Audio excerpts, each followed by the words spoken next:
20대 대선이 44일 앞으로 다가왔습니다.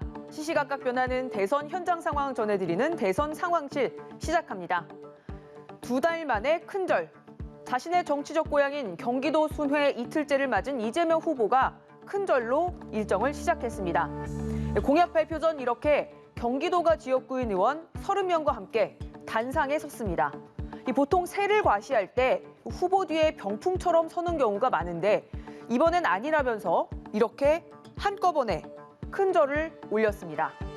세배를 겸해서 사과의 뜻을 겸해서 앞으로 지금까지 완전히 다른 새로운 정치로 보답드리겠다 이런 각오를 한번 표현할까 합니다.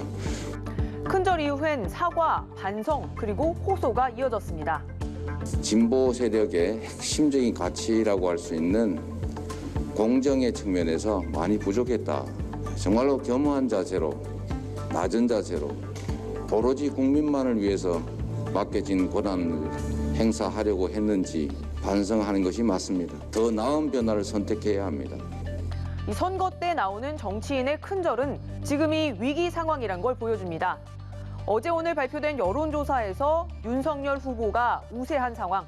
지난주엔 오차범위 안에서 엎치락 뒤치락했지만 격차는 오차범위 밖으로 벌어졌습니다.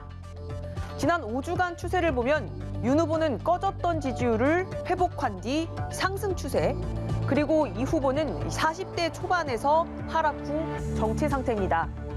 그런데 이 후보의 큰절, 이번이 처음은 아닙니다. 정확히 2달 전 큰절을 올렸습니다.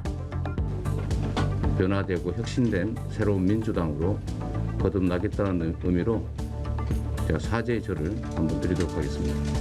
이때도 위기 상황이었죠. 11월 초에 윤석열 후보가 경선에서 승리한 뒤 컨벤션 효과를 누리면서 이 지지율 격차가 크게 벌어졌던 시점입니다. 이 지지율 추이를 보면 바로 이때 이렇게 격차가 크게 벌어진 걸 보실 수가 있습니다. 이 변곡점이 바로 여기, 그리고 여기 3개를 짚을 수가 있습니다.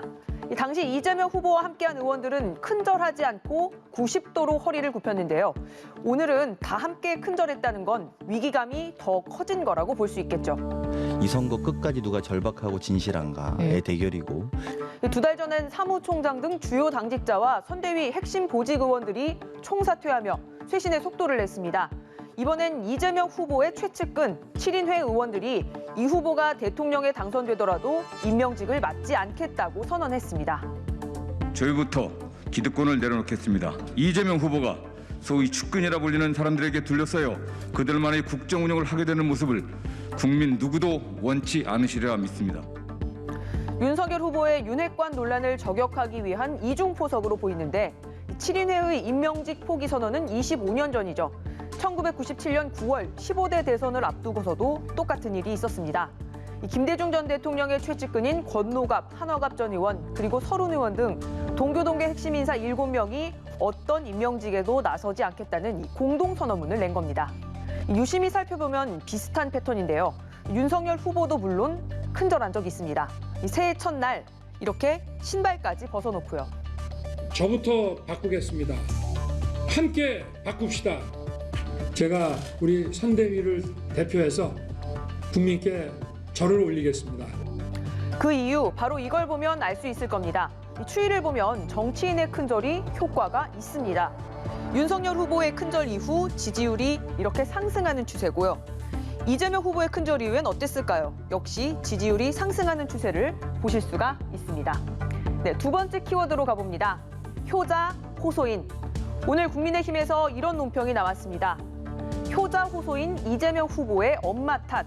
가족들을 향한 폐륜적 욕설을 이해할 국민은 없다. 또 어머니를 팔아 표를 사려는 불효자식 이재명 후보를 지탄한다는 내용입니다. 지난 금요일 거리 연설에서 이 후보 발언을 비판한 겁니다. 여기 계신 한 분 한 분이 또 이 방송을, 이 영상을 보시는 여러분 한 분 한 분이 지금부터라도 하루에 한 명에게만이라도 말해주세요. 이재명이 보니까 흉악한 사람이 아니더라. 욕했다는데 보니까 다 엄마 때문에 그랬다더라. 인격적 결함은 엄마 탓이 아닌 스스로의 탓이라고 비판을 이어갔는데요. 이 민주당이 박원순 전 시장 사건 피해자에게 피해 호소인이라는 단어를 썼다가 크게 비판받은 뒤 국민의힘에선 호소인을 비틀어서 쓰는 경우가 종종 있습니다. 이 후보 발언을 비판할 수는 있지만 호소인이란 말로 고통받은 이가 있는 만큼 이 후보가 들었을 때 더 아픈 다른 말을 써보는 건 어떨까요? 네, 지금까지 대선 상황실이었습니다.